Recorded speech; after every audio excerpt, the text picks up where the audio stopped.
Teología es el estudio de temas importantes tales como Dios, Cristo, la Trinidad, el Espíritu Santo, el plan de Dios. Damos la bienvenida al Dr. Alberto Platt, maestro para esta importante materia. La Biblia habla de sí mismo. Desde un principio, quiero felicitar al estudiante quien se ha interesado por averiguar qué dice la Biblia. Semejante investigación debe entenderse como un estudio de lo que Dios mismo ha comunicado al ser humano. La frase, la doctrina bíblica, quiere decir la enseñanza bíblica. Y en específico, en este curso, la enseñanza ordenada de los grandes temas presentados en la palabra de Dios. Digo que le felicito, porque al dedicarse a este estudio está resistiendo una tendencia negativa que ha sido vigente desde el pecado de aquel primer hombre y hasta la fecha. La historia de la raza parece ser la crónica de la criatura rechazando al Creador y su mensaje. Hoy más que nunca hay un prejuicio en contra de la doctrina bíblica. En parte se debe a una casi universal doble pasión, la del rechazo de lo antiguo, considerándolo retrógrado, y la del ardor por lo nuevo y diferente. También entra la prevaleciente filosofía de la tolerancia, que admite de miles de posibilidades, enseñando que el pensar o la opinión o aún el sentir de uno vale más y tiene más autoridad aún que cualquier libro, sobre todo uno que se considera anticuado. Por otro lado, también se debe al efecto cumulativo y oscurantista del pecado en la raza. Factores que le impulsan al rechazo total de la autoridad de Dios. Bueno, aquí en este estudio de una introducción a la doctrina bíblica, aceptamos la autoridad de Dios y nos rendimos a ella, escudriñando y obedeciendo el libro que se denomina la Palabra de Dios. ¿La Palabra de Dios? Pues sí. Y veremos algunos detalles al respecto en la primera división de nuestro estudio. Hebreos capítulo 1, y el versículo 1 y el versículo 2. Dios, habiendo hablado muchas veces y de muchas maneras en otro tiempo a los padres por los profetas, en estos postreros días nos ha hablado por el Hijo. Segundo de Timoteo capítulo 3, 16 y 17. Toda la Escritura es inspirada por Dios y útil para enseñar, para redarguir, para corregir, para instruir en justicia, a fin de que el hombre de Dios sea perfecto, enteramente preparado para toda buena obra. Segunda de Pedro, capítulo 1, del versículo 21. Porque nunca la profecía fue traída por voluntad humana, sino que los santos hombres de Dios hablaron, siendo inspirados por el Espíritu Santo. Se ha dicho que lo más importante que nos puede suceder ocurre cuando pensamos de Dios. Por cierto, no puede haber un pensamiento ni más alto ni más profundo. Por otro lado, tampoco puede haber un pensamiento creativo o inventivo relativo a ese tema. Bien, es cierto que los grandes filósofos y pensadores, científicos e investigadores han extendido las fronteras del conocimiento de la humanidad, han explorado grandes misterios, han encontrado importantes soluciones a problemas de todo índole. Trabajando con microscopio han podido ver lo más minucioso de nuestro mundo. Y, empleando el telescopio, han encontrado en los cielos más distantes, estrellas, constelaciones y maravillas aún más grandes en nuestro universo. Pero ninguno de aquellos eruditos, con toda su gran inteligencia, con sus estudios profundos, con su desarrollada tecnología, ninguno de ellos ha podido, por su inteligencia, por su preparación académica, por su tecnología, ninguno de ellos ha podido encontrar o describir o analizar a Dios. Y no es que Dios no existe. Entonces, ¿qué? Semejante paradoja no nos ha de sorprender. Y a la verdad, hay una buena explicación por ese fenómeno. Al fin y al cabo, el ser humano es una criatura finita. Como tal, quiere decir que con todas sus grandes capacidades y sus admirables logros, que esas capacidades le han permitido, tiene sus limitaciones.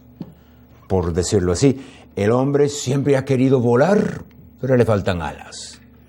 El punto importante es que el hombre, de por sí, no ha podido ni puede saber de Dios.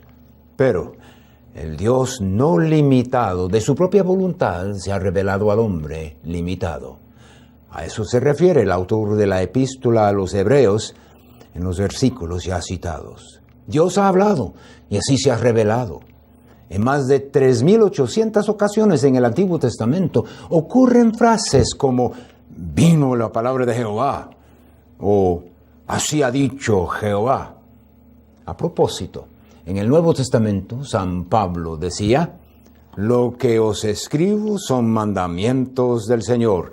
1 Corintios 14:37. Y San Juan y San Pedro escribieron de la misma manera. 1 de Juan 5:10 y 2 de Pedro 3:2. De acuerdo a Hebreos, el proceso de la comunicación de Dios al hombre se llevó a cabo muchas veces y en muchas maneras. Las dos frases se enfocan al Antiguo Testamento. Las muchas maneras trayendo a la mente elementos como la voz misma de Dios, las visiones, los sueños, las amonestaciones, los himnos grandes, las intervenciones milagrosas y en el caso de la ley de Sinaí, el dedo mismo de Dios, describiendo en las tablas Éxodo 31:18. Toda esa comunicación al hombre de parte de Dios en realidad era una revelación. Y ese término, revelación, viene siendo la palabra técnica para referirse a esa obra de Dios. Aquí conviene asentar una definición. La revelación es la obra de Dios, mediante la cual Dios comunicó al hombre lo que Él quiso que el hombre supiera, y lo que de otra manera no lo hubiera sabido. Obviamente, esa definición consta de 4 elementos. Número 1, la revelación es la obra de Dios. Número 2, mediante el cual Dios comunicó al hombre. 3, lo que Él quiso que el hombre supiera. 4, y lo que de otra manera no lo hubiera sabido el hombre. Así que tenemos la causa, la comunicación, el contenido y lo conveniente. Regresando por un momento a Hebreos capítulo 1, tomamos nota de la oración en estos postreros días nos ha hablado por el Hijo. Desde un principio es importante notar que Dios había hablado. ¿Puede usted imaginar cuál hubiera estado la condición del hombre si Dios se hubiera quedado callado? Pero Dios ha hablado. Y en Jesucristo, el Hijo de Dios, se alcanza el apogeo del proceso de la comunicación de Dios al hombre. Con razón que Juan escribió en 1:18, a Dios nadie le vio jamás, el unigénito Hijo que está en el seno del Padre, le ha dado a conocer. En labios de Cristo mismo, el que me ha visto a mí, ha visto al Padre. Juan 10, versículo 9. Bueno, ya nos dimos cuenta que Dios se había comunicado, como indica Hebreos 1:1, muchas veces y de muchas maneras y en otro tiempo.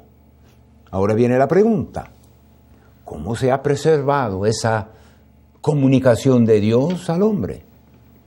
La contestación a la pregunta empieza con el entender exactamente qué quiere decir la palabra inspiración. Se acordará que citamos 2 de Timoteo 3:16, que empieza: toda la escritura es inspirada por Dios. Cuando se habla de escritura en el Nuevo Testamento, siempre se refiere a una parte de la Biblia, es decir, aquellas palabras escritas de la comunicación de Dios al hombre, en los dos testamentos. Interesante es notar en Timoteo 5, 1 Timoteo 5:18, que Pablo combina textos de ambos testamentos en un solo versículo, atribuyendo así el estatus de escritura al Nuevo Testamento también. Por otro lado, Pedro, en 2 de Pedro 3:16, asocia las epístolas de Pablo con las otras escrituras. El versículo dice: toda la escritura es inspirada por Dios. Bueno, a lo mejor convendría primero indicar lo que no quiere decir la palabra inspirada. No estamos hablando aquí del tipo de inspiración que un poeta derriba de un magnífico puesto del sol, o lo que conmueve al romántico contemplando la luna llena, o lo que siente un patriota viendo pasar en desfile la bandera de su país. En el contexto bíblico, la inspiración no es solamente una emoción que le conmueve a uno, sino un proceso sobrenatural con un producto de especial importancia y valor. Entonces, ¿cuál es el sentido de la palabra inspirada en el contexto bíblico? Como se habrá notado, en una u otra forma la palabra inspirar aparece tanto en lo de Pablo, en 2 de Timoteo 16, toda la escritura es inspirada por Dios, como en lo de Pedro, en su segunda carta, capítulo 1:21. Los santos hombres de Dios hablaron siendo inspirados por el Espíritu Santo. En ambos textos nos enseñan elementos del proceso mediante el cual Dios logró vigilar la comunicación de su mensaje. Primeramente, quiero mencionar algo que arroja mucha luz en el tema que estamos discutiendo. Pablo, bajo la influencia del Espíritu Santo, escogió una sola palabra que fue traducido al español en la versión Reina Valera por una frase de 3 palabras, inspirada por Dios. El sentido literal del vocablo original de Pablo es soplado de Dios, dando a entender la fuente de la comunicación y pintando un cuadro del proceso que Dios empleó. Por otro lado, cuando San Pedro escribió, fue dirigido al uso de un vocablo con otro trasfondo que la que usó San Pablo. Inspirados, en 2 de Pedro 1:21, trae la idea de llevar o cargar. Es un término que también se acostumbraba a usar al referirse al viento llenando los velos de una embarcación, así empujándola y llevándola a su destinación. Efectivamente, de nuevo Dios nos llama la atención al proceso mediante el cual Él llevó a cabo la superintendencia de la comunicación de su mensaje. De la misma manera que los dos textos explican algo del proceso de la inspiración, así también comentan del producto final. Por ejemplo, Pablo se expresó que lo soplado de Dios era toda la Escritura.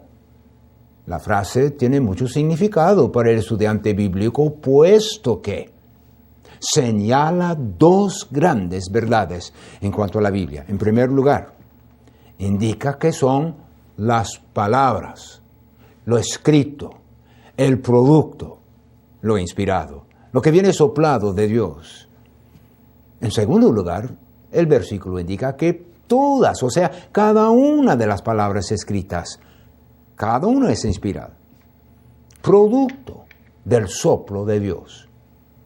Y quiere decir que Moisés, David, Isaías, Malaquías, Mateo, Lucas, Juan, Pablo, Pedro, en fin, cada uno de los autores humanos de la Biblia, escribiendo en el hebreo o en el griego, apuntó precisamente las palabras que Dios quiso que tuviéramos. Vemos lo mismo en 2 de Pedro 1:21, cuando Pedro dijo que los santos hombres de Dios hablaron siendo llevados o cargados por el Espíritu Santo. El hablar de aquellos santos hombres de Dios, el producto, o sea, las palabras usadas para comunicar lo que Dios quiso que supiéramos, era de Dios. Quiero ser claro, que no son solamente las ideas que Dios les había entregado a aquellos hombres, autores humanos, dejando que ellos mismos escogieran las palabras adecuadas para expresarlas. Inspiración no tiene que ver con ideas, sino con palabras. Ahora bien, permíteme una definición formal de la doctrina de la inspiración de la Biblia. La inspiración era una obra del Espíritu Santo de Dios, mediante la cual Él guiaba a los autores humanos de la Biblia, aún en la selección de las palabras que Él quiso que ellos escribieran, preservándoles a la vez de toda omisión y todo error. Los elementos de esta definición también la podemos enumerar. 1. Es obra de Dios. 2. Él guiaba a la selección de palabras específicas. 3. Preservó a los autores de equivocaciones y omisiones. Otro resumen sería: la causa, Dios; la comunicación, las palabras; el contenido, perfecto. Por supuesto, cuando de las palabras exactas se habla, se refiere al vocabulario del idioma que usaban los autores humanos en su forma original. En general, el hebreo del Antiguo Testamento y el griego del Nuevo. Además, confesamos que no tenemos los documentos originales en ninguna biblioteca o depósito. Lo que tenemos son copias. Pero los que estudian esa disciplina de la preservación de textos nos aseguran que la comparación de las copias disponibles nos garantiza un texto puro y completo. Conociendo el cuidado y la reverencia con que los copistas judaicos hicieron su trabajo, contribuye a la confianza que tenemos. Enseguida, damos unos ejemplos de las medidas de seguridad que emplearon. La letra que iban a copiar la pronunciaban en voz alta. Contaron las letras en el original y luego en la copia. Tomaron nota de la letra que quedaba exactamente en el centro de la página del original y examinaron si la copia ocupaba el mismo lugar. Al terminar, la copia ya hecha recibió un examen minucioso y si encontraban tan solamente una letra equivocada o borrosa, la copia fue destruida. Descubrimientos arqueológicos también apoyan el carácter fidedigno de nuestras copias del texto original. Viene a la mente algo dicho por nuestro Señor Jesucristo. Por cierto, no tocante a los textos o las copias, sino al contenido y al carácter de la ley. Mateo 5:18. Porque de cierto os digo que hasta que pasen el cielo y la tierra, ni una jota, ni una tilde pasará de la ley hasta que todo se haya cumplido. Y piensa en esto. No es lógico que el Dios, quien dignó comunicarse con el hombre y quien mediante su espíritu guiaba a los hombres, autores, hasta en la selección de palabras, también se interesará por preservar sin errores su mensaje exacto para que las generaciones subsecuentes lo disfrutaran? Yo creo que sí. Conviene tomar nota de otro comentario referente a la Biblia que comparten San Pablo y San Pedro, su punto de vista de la importancia en la vida de un creyente de esas palabras comunicadas por Dios. En 2 de Timoteo 3, 16 y 17 leemos: toda la Escritura es inspirada por Dios y útil para enseñar, para redarguir, para corregir, para instruir en justicia, a fin de que el hombre de Dios sea perfecto, enteramente preparado para toda buena obra. El comentario de Pedro lo encontramos en su segunda carta 1:3. Como todas las cosas que pertenecen a la vida y a la piedad nos han sido dadas por su divino poder mediante el conocimiento de aquel que nos llamó por su gloria y excelencia. La primera referencia establece que la Biblia no es solamente un libro de teorías, sino un libro muy práctico, útil para todo creyente. El comentario de Pedro habla de la suficiencia de la Biblia, proveyendo todo lo necesario para vivir una vida agradable a Dios. No admite de la necesidad de otras revelaciones que pretenden agregar o quitar o cambiar, mejorar el mensaje de la Biblia. La Biblia es suficiente. Hemos dicho que la inspiración era la obra del Espíritu Santo, pero su interés de él en lo que Dios quiso comunicar al hombre no terminó ahí. Es lógico que el mismo Espíritu Santo, quien garantizó la entrega original de la comunicación de Dios, hasta con la selección de las palabras, se interesaría también por la preservación de esa comunicación durante todas las edades, desde entonces hasta ahora. Y para que nosotros también tuviéramos exactamente lo que Dios quiso que tuviéramos. Es más, el Espíritu Santo de Dios no solamente preservó el texto para las generaciones venideras, sino que el mismo Espíritu es quien enseña la palabra, o sea, que ilumina a cada creyente en cuanto a la Biblia. 1 Corintios 2, 9 a 3, 2. Ahora bien, para concluir esta primera lección, aquí hay un pequeño repaso de 4 puntos principales. Dios se comunicó con el hombre. Revelación. Dios garantiza la revelación, la inspiración. Dios entregó el mensaje, la preservación de la Biblia. Dios nos enseña el mensaje, la iluminación del Espíritu Santo. Gracias, Dr. Platt, por guiarnos a través de lo que dice la Biblia acerca de la teología. Estudia tus notas y prepárate para la siguiente lección. Hasta entonces.